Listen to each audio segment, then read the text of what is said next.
on top of out of Whitehaven. We have learned that there is a heavy police presence in that area right now. We have also had independent sources confirm that Gangsta Boo has died at the age of 43. What we do not know at this time is whether the two situations are related, that scene in Whitehaven as well as the death of Gangsta Boo. Now, as I said, a heavy police presence right now in Whitehaven. We want to get you back out to our reporter, Jack Bilyeu. He has been live on the scene gathering details. Jack, what do we know at this hour? Well, about 20 minutes ago, we saw a van with whited out windows pull up.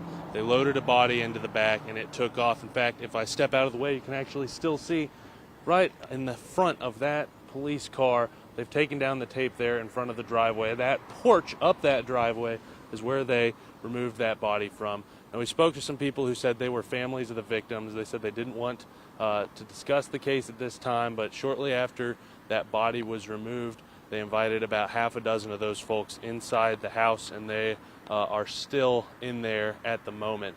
As you can see, still police cars lining the street in front of the house going both directions. This is on Rains, right between Grace Methodist Church and the Whitehaven Public Library. We've been out here since just before 5 o'clock, and the scene has stayed equally busy. One thing that we have seen change, there was a crime scene van here earlier. That's since pulled away. Same with the forensics truck. Scene still very active, still plenty of police officers out there, and still a crowd of people gathered to my left watching this whole investigation unfold. Daniel? I know you mentioned that you spoke with some people who say that they are family. Tell me this, how many people are you seeing out there? Is it, you said that there was a group of people. Are a lot of people out there? What are you seeing?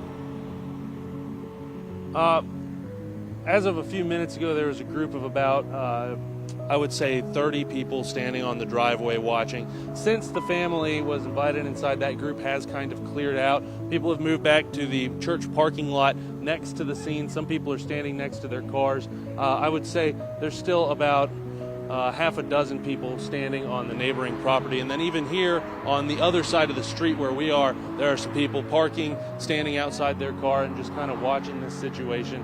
We've seen a lot of people doing Facebook Lives out here today, that kind of thing. You know, and when they removed the body, those family members did request that people turn their phones off.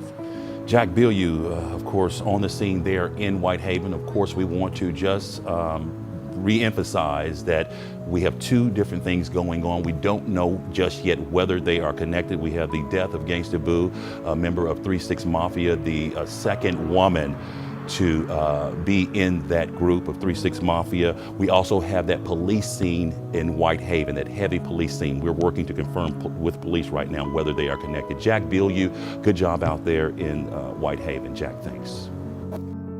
2023 is here, but sadly, Gangsta Boo is not.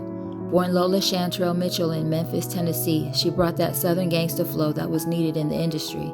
Gangsta Boo was first known as part of the 3-6 Mafia in the 1990s and went on to debut her first solo album, Inquiring Minds, in 1998. That leap led her to create 2 more solo albums and a host of collaborations, guest appearances, mixtapes, and even television.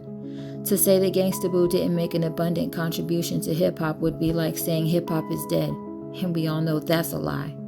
At this time, the circumstances behind her death are still unknown, so we're left with no other choice but to wait and pray for her family, friends, and team.